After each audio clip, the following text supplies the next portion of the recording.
오늘 함께 보실 하나님 말씀은 여호수아서 24장 19절로 33절까지 말씀입니다.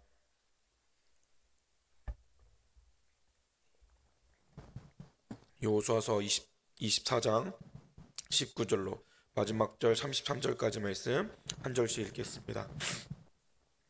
여호수아가 백성에게 이르되 너희가 여호와를 능히 섬기지 못할 것은 그는 거룩하신 하나님이시요 질투하시는 하나님이시니 너희의 잘못과 죄들을 사하지 아니하실 것임이라.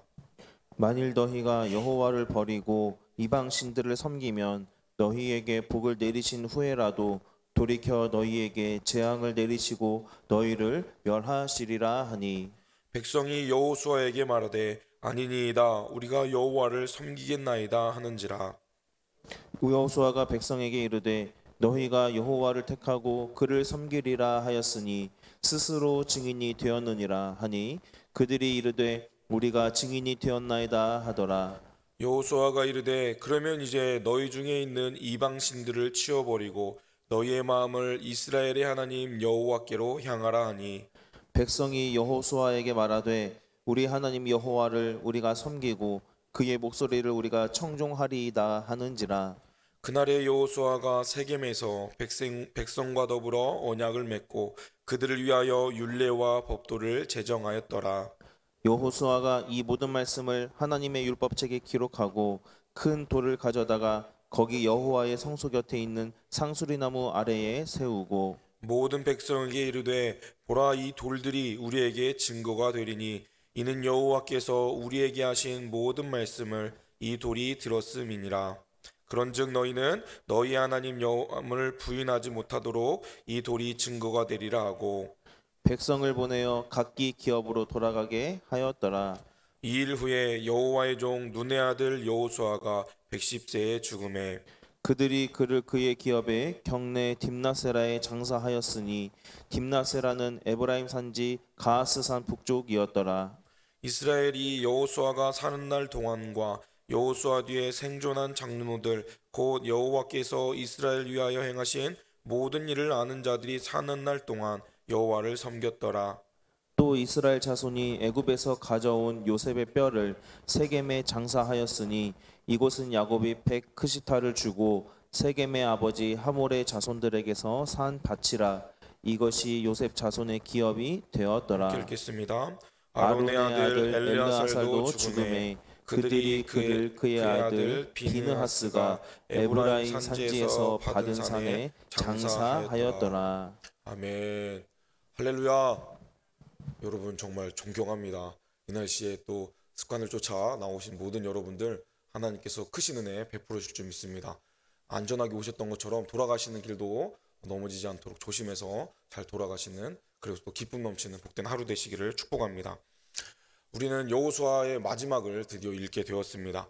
우리가 연말 연초 다윗과 골리앗 이야기에 끝나자마자 우리가 1월부터 읽어왔던 여호수아서가 오늘로 마쳐집니다. 많은 지명들도 나오고 반복되는 영토 분배와 또 그런 정복 전쟁의 이야기들이 다소 어려울 수도 있었지만 우리가 그 과정들을 통하여서 하나님께서 약속하신 것을 이루시는 신실하신 하나님에 대해서 함께 생각하는 은혜가 있었을 줄로 믿습니다. 그 동일한 하나님은 오늘 우리의 삶 가운데도 약속하신 것을 이루시고 풍성한 복을 내리시는 분이심을 믿으시길 바랍니다. 그 하나님의 은혜가 우리 모든 성도님들 가정 가운데 충만하기를 주님의 이름으로 축복합니다. 이제 우리가 읽은 내용은 여호수아의 고별 설교의 마지막 부분, 그리고 이후에 여호수아의 죽음을 기록하면서 여호수아서가 마치는 내용입니다. 여호수아는 재차 이스라엘 백성들에게 하나님께 헌신하고 하나님의 편에 설 것을 다짐하게 합니다. 그리고 하나님과의 언약을 맺게 하지요.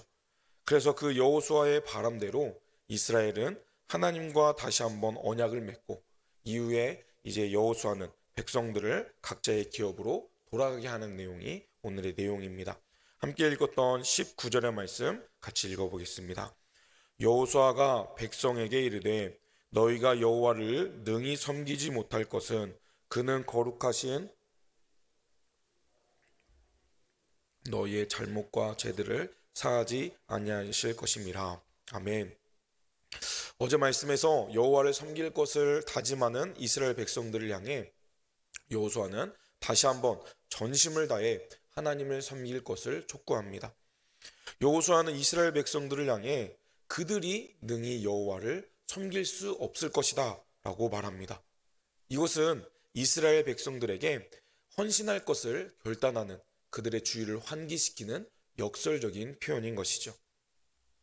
여호수아는 하나님을 섬기는 것이 결코 쉬운 일이 아닐 것임을 강조하며 주의하기 위해 이러한 반대적인 표현을 쓴 것입니다. 그런데 이렇게 여호수아는 이렇게 역설적인 표현을 썼지만 정말 이후에 등장하는 사사시대 몇 세대가 지나고 나서 이스라엘은 하나님을 섬기지 않는 그런 죄악을 행하게 됩니다.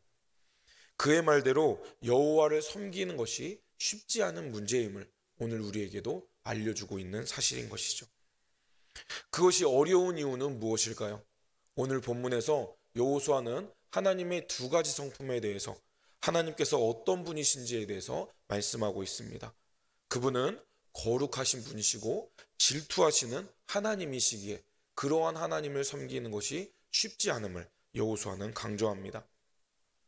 거룩하신 하나님은 죄와 함께 하실 수 없는 하나님을 의미합니다. 따라서 이스라엘 백성, 그의 자녀된 백성들은 하나님을 섬기기 위해서는 죄와 구별된 거룩한 성품을 가져야 한다는 것이죠. 왜냐하면 하나님이 거룩하시기 때문입니다. 그런데 우리는 죄로 망가져 버렸기 때문에 스스로 그 거룩함을 유지하기에 어려운 사람들입니다. 따라서 우리는 끊임없이 그것을 인식하며 우리의 삶이 거룩해지는 방향으로 나아갈 수 있도록 우리의 삶을 다듬어 가야 하는 것이죠. 그저 물을 따라 흘러가는 삶이 아니라 물을 거스르며 죄악된 세대를 거스르는 믿음이 우리에게 필요한 것입니다. 그것이 비록 번거롭고 힘든 일이라 할지라도 기꺼이 그런 거룩을 위해 죄악과 싸워 나가실 수 있는 저와 여러분이 되시길 주님의 이름으로 축복합니다. 두 번째로 하나님은 질투하시는 하나님이심을 우리는 잊지 말아야 합니다. 우리는 일반적으로 질투라는 것을 부정적으로 사용하지만 우리는 이것을 언약적인 문맥에서 이해해야 합니다. 하나님은 질투하실 자격이 충분히 있으신 분이십니다. 이 언약을 통해 이스라엘은 하나님과 결혼하는 그런 모습처럼 하나님의 신부가 된 자격을 얻었기 때문입니다. 따라서 이스라엘은 다른 신을 섬겨서도 안 되고 하나님만을 사랑해야 하는 의무를 가진 것이죠. 따라서 우상 숭배는 불륜이고 배신이며 약속을 깨트리는 일입니다. 따라서 하나님의 질투하심은 그의 백성을 향한 하나님의 사랑의 표현임을 기억해야 하며 그의 백성은 응당 다른 것을 바라보지 않고 하나님만을 바라봐야 하는 것이죠. 그래서 하나님은 가장 가치 있는 것을 우리를 위해 허비하신 분이십니다. 그렇기에 우리의 사랑과 존경을 받을 만한 자격을 가진 분이신 것이죠. 하지만 우리가 하나님께 올려드릴 영광을 나에게나 또는 다른 것들의 우상에게 돌린다면 그것은 하나님의 사랑을 거스르는 것이고 우리는 그러한 잘못된 선택에 따른 책임을 가져야 하는 것입니다. 여러분은 하나님을 사랑하십니까? 여기에서 하나님을 사랑하지 않는 분은 아무도 없을 것입니다. 하지만 하나님을 전심으로 사랑해야 함을 우리는 잊지 말아야 합니다. 내 마음에 사랑해야 되는 공간에 세상에 수많은 가치 있는 것들이 가득 담겨 있을 것입니다. 하지만 내가 하나님을 전심으로 사랑해야 된다면 내 마음을 청소하며 내 마음의 공간의 많은 부분을 하나님을 사랑하는 일에 우리가 허비해야 되겠습니다. 세상을 사랑하는 것이 아니라 하나님을 사랑하는, 그래서 하나님이 질투하지 않으실 만한 그런 믿음이 우리에게 필요하겠습니다. 그러한 우리의 열심은 하나님을 기뻐하시고 또 우리에게 넘치는 은혜를 베풀어 주실 줄 믿습니다. 그렇게 거룩하시고 또 질투하시는 하나님께로 한 발 한 발 나아가며 거룩하며 하나님께 더 많은 사랑을 올려드리실 수 있는 저와 여러분이 되시길 주님의 이름으로 축복합니다. 이러한 여호수아의 당부에 이어 이스라엘 백성들은 재차 자신들의 굳은 의지를 표현합니다. 21절에서 우리가 여호와를 섬기겠습니다라고 그들은 고백하지요. 그들의 고백 앞에 여호수아는 그들이 스스로 하나님의 증인이 되었다라고 선언합니다. 그는 지금 이스라엘 백성들을 하나님의 법정 앞에 세우고 있는 것이죠. 이스라엘의 그런 굳은 결심을 확신한 여호수아는 그들을 언약을 체결하는 자리로 초대합니다. 이제 그렇게 결심한 이스라엘에게 여호수아는 행동을 보일 것을 요청하지요. 23절의 말씀도 읽어보겠습니다. 여호수아가 이르되 그러면 이제 너희 중에 있는 이스라엘의 하나님 여호와께로 향하게 하라 하니. 아멘. 이제 이스라엘 백성의 언약을 체결하기 위해서 이스라엘이 행해야 될 두 가지를 이야기합니다. 그것은 안팎의 내적 외적 준비가 필요함을 말하는 건데요.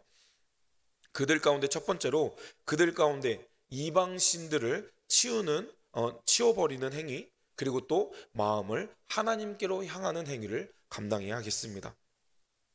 이방 신들을 제거하는 것은 하나님을 섬기기 위한 전제 조건입니다.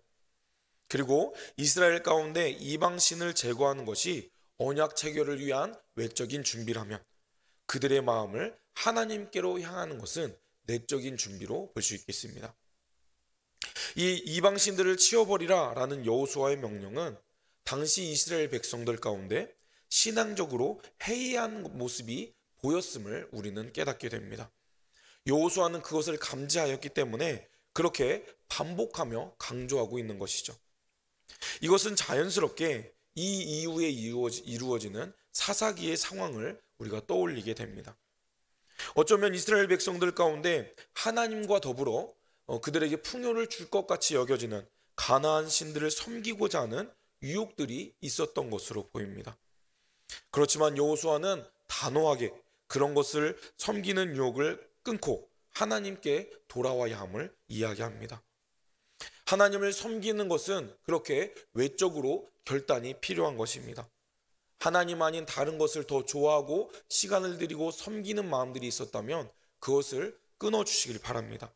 그리고 우리 안에 하나님 아닌 다른 섬길 우상들을 없앤 이후에 우리가 하나님께 마음을 올려드릴 수 있는 것이죠. 우리의 마음이 그 이후에 하나님께로 향해야 되겠습니다. 그것이 우리가 가져야 될 바른 모습일 줄 믿습니다. 이렇게 언약 체결을 위한 내적인 외적인 준비를 마친 이스라엘은 이제 그 본격적인 의식을 참여하게 됩니다. 마치 시내산에서 모세가 그 언약을 맺었던 것처럼 이제는 여호수아가 이 언약 체결의 중재자의 역할을 감당합니다. 이어지는 25절의 말씀 함께 읽겠습니다. 그날에 여호수아가 세겜에서 백성과 더불어 언약을 맺고 그들 위하여 율례와 법도를 제정하였더라. 아멘. 이제 여호수아는 세겜이라는 곳에서 이스라엘 백성과 더불어 언약을 맺고 또 그들을 위하여 율례와 법도를 제정하였다라고 말합니다. 세겜은 이스라엘에게 어떠한 곳일까요? 창세기 12장에서 아브라함이 하나님과 언약을 맺었던 그런 첫 제단을 쌓은 장소가 이 세겜이었습니다. 따라서 이스라엘에게는 하나님을 만났던 의미 있는 그런 중요한 장소였던 것이죠. 이곳에서 여호수아는 어떠한 새로운 율법을 제정했다기보다 하나님께서 모세에게 말씀하신 그 율법을 다시 한번 재확립하는 역할을 감당하였습니다. 내용은 같지만 하나님께서 시내산에서 모세와 광야 1세대와 맺은 그 시내산 언약처럼 이 세겜 언약은 가나안 정복 세대가 하나님과 맺은 언약이 되었습니다. 그런 의미에서 그 언약을 갱신한 것으로 볼 수 있겠습니다. 26절에서 여호수아는 모든 말씀을 하나님의 율법책에 기록하고 큰 돌을 가져다가 하나님의 성소가 있는 상수리 나무 아래 세우게 합니다. 여호수아가 세운 돌기둥을 세운 것은 증인을 의미합니다. 이제 백성과 더불어 이 돌이 증인이 되었음을 이야기하는 것이죠. 족장들의 이야기 가운데 또 상수리 나무가 종종 등장하는데 이 상수리 나무도 그런 동일한 역할을 감당하는 것입니다. 여기에서 이 언약을 조약을 체결하는 의식은 이제 언약을 봉인하는 의미로 볼 수 있겠습니다. 이제 그 약속을 통하여서 우리가 이 언약을 지키겠습니다라고 하나님께 다시 한번 약속을 맺는 것이죠. 이제 이 이후의 기록은 이제 여호수아의 사명은 이것으로 마치고 이 이후의 기록은 여호수아의 부록과 같은 세 가지 사건이 기록되어 있습니다. 여호수아의 죽음에 대한 내용, 또 요셉을 매장하게 된 내용, 그리고 엘르아살이 죽었던 내용들을 기록하고 있습니다.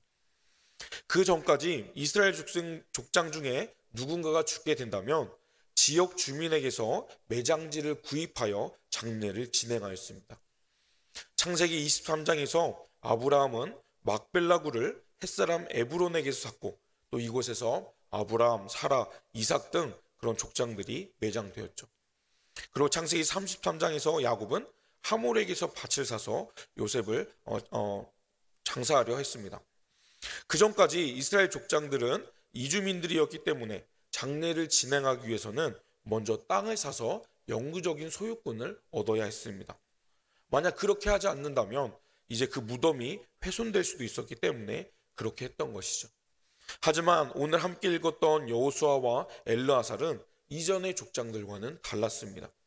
그들은 정복을 통해 그 땅을 소유하였고 자신들의 후손들에게 주어졌던 그 기업에서 장사 지냈기 때문입니다. 이 본서의 저자는 여호수아의 마지막을 기록할 때 여호와의 종이라는 호칭을 붙입니다. 그 전까지 이 의미는 모세에게 사용되었는데요. 이제 하나님의 사명을 마쳤던 이 모세처럼 이제 여호수아 또한 하나님의 사람, 여호와의 종이라는 호칭을 얻게 된 것입니다. 여호수아는 본문에 기록된 것처럼 110세의 생을 마감하고 그 자신의 기업인 에브라임 산지 딥낫세라에 장사됩니다. 딥낫세라는 이제 여호수아가 자신의 기업을 끝까지 지켰음을 의미하는 것으로도 볼 수 있겠습니다. 저자는 31절에서 한 가지 조금 씁쓸하지만 의미 있는 단어를 사용하여 마무리 짓고 있는데요. 오늘 본문 31절도 같이 읽겠습니다. 이스라엘이 여호수아가 사는 날 동안과 여호수아 뒤에 생존한 장로들 하신 모든 일을 아는 자들이 사는 날 동안 여호와를 섬겼더라. 아멘. 이것은 여호수아의 역할을 높이는 의미도 있지만 동시에 그들의 섬김이 여호수아의 시대 또 그들의 장로가 있었을 시대까지만 이루어졌음을 의미합니다. 이후에는 타락하게 되었음을 암시하는 말로 해석할 수도 있겠죠. 본문은 이 여호수아의 죽음의 기록 이후에 요셉의 뼈를 세겜에 매장한 사건을 기록합니다. 창세기 50장에 보면 요셉은 애굽에서 죽었습니다. 하지만 그가 자신이 죽게 되면 자신의 유골을 약속의 땅에 묻어줄 것을 유언으로 남겼죠. 이스라엘 백성들이 출애굽할 때 그렇기 때문에 이 요셉의 유골을 가지고 나온 기록이 언급됩니다. 이스라엘 백성들은 요셉의 유언을 충실히 이행했던 것이죠. 이후에 요셉의 유골은 광야 40년 동안 또 이 가나안의 모든 영토가 분배가 마칠 때까지 매장되지 않고 있다가 이때 매장된 것으로 볼 수 있겠습니다. 이제 약속의 땅에 있었던 그런 조상들의 믿음을 칭찬하는 의도로 이것이 기록된 것이죠. 그리고 요셉은 하나님이 약속하신 땅을 우리에게 주실 것임을, 자신들의 후손들에게 주실 것임을 의심하지 않았고 그것이 이루어졌음을 나타내는 기록으로도 볼 수 있겠습니다. 그리고 마지막으로 엘르아살의 죽음에 대해 기록하고 있는데요. 여호수아가 이제 지도자로서 영토를 정복하는 데 역할을 감당했다면 이 엘르아살은 제사장으로서 땅을 분배하는 사명을 잘 감당한 자였습니다. 그래서 이 둘은 동역자로서 이 귀한 사명을 감당한 자들이었는데요. 이 둘의 죽음을 동시에 위치시킨 것은 특별한 의미를 가진 것으로 볼 수 있겠습니다. 이렇게 한 세대 사역을 마무리하며 여호수아서는 마칩니다. 오늘 말씀을 통해 우리는 무엇을 기억할 수 있을까요? 하나님은 두 가지 성품으로 거룩하시며 질투하시는 분이심을 우리가 잊지 말아야 되겠습니다. 따라서 하나님 앞에 다른 것을 섬기지 않고 온전한 마음으로 하나님과 바른 관계를 맺기 힘쓰며 하나님만을 높여드리는 그런 예배자들이 되기를 축복합니다. 따라서 우리는 하나님을 섬기는 자들이 되어야 합니다. 여호와만을 섬기겠다 그런 다짐을 들은 여호수아는 지금 그들이 섬기고 있는 우상을 제하고 하나님께 마음을 다하라고 경고합니다. 우리 또한 우리의 마음을 다해 하나님을 바라보며 우리의 믿음을 지키기를 힘써 감당해야 되겠습니다.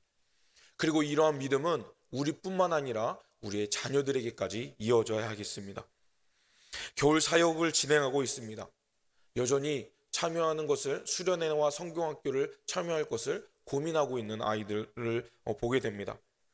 우리가 잘 믿었던 것처럼 우리의 다음 세대들도 하나님의 은혜를 충분히 경험해야 되겠습니다. 우리의 다음 세대들을 위해 힘써 기도해 주시길 바랍니다. 그래서 우리 추천교회가 다음 세대가 바로 세워지는 은혜의 공동체가 될 수 있도록 힘써 기도해 주십시오. 오늘 말씀을 기억하면서 여호수아서를 통하여서 받았던 은혜들을 기억하시고 하나님 앞에 더 신실히 나아가시는 저와 여러분이 되시길 주님의 이름으로 축복합니다. 기도하겠습니다. 사랑해 주님, 주님의 은혜로 또 귀한 자리로 불러주시고 지금까지 여호수아서를 함께 읽게 하심에 감사드립니다. 여호수아의 삶을 돌아보며 우리의 삶도 하나님께 영광 올려드리는 복된 삶이 되기 원합니다. 그 무엇보다 거룩하시며 질투하신 하나님께 우리가 더 마음을 다해 삶으로 예배 올려드리는 복된 예배자들이 될 수 있도록 주님 함께하여 주옵소서. 우리가 하나님 앞에 바르게 세워지듯 우리의 자녀들과 우리의 다음 세대들도 주님을 바르게 믿는 예배자들로 세워져 갈 수 있도록 주님 함께하여 주옵소서. 그래야 우리 추천교회가 복된 믿음의 공동체가 되게 하시고 다음 세대의 소망을 누리는 복된 하나님의 기쁨이 되는 공동체로 세워져 갈 수 있도록 주님 함께 하시고 역사하여 주옵소서. 모든 영광 주님께 올려드리며 우리를 사랑하시는 예수님 이름으로 기도 올려드립니다. 아멘. 들었던 말씀 생각하시면서 함께 기도합시다. 우리의 믿음의 세대 계승이 잘 이루어질 수 있도록 기도해 주십시오. 우리가 거룩하기를 힘쓰며 또 질투하신 하나님 앞에 우리의 삶을 올려드리도록 함께 기도합시다. 청년부 단기 선교팀이 돌아오고 있습니다. 오늘 아침 7시에 인천에 도착할 예정인데요. 마치는 그 시간까지 안전하게 돌아올 수 있도록 기도해 주십시오. 이어지는 다음 세대의 겨울 사역을 위해 기도해 주십시오. 유치부, 유년부, 성경학교와 중고등부 연합 수련회가 내일 진행됩니다. 그 가운데 은혜를 주시라고, 또 오늘 있을 금요 철학 가운데도 풍성한 은혜를 베풀어 주시라고 개인적인 기도 제목들을 놓고 또 연약한 성도들을 위해 이 시간 주여 한번 부르시고 합심해서 기도하겠습니다. 주여.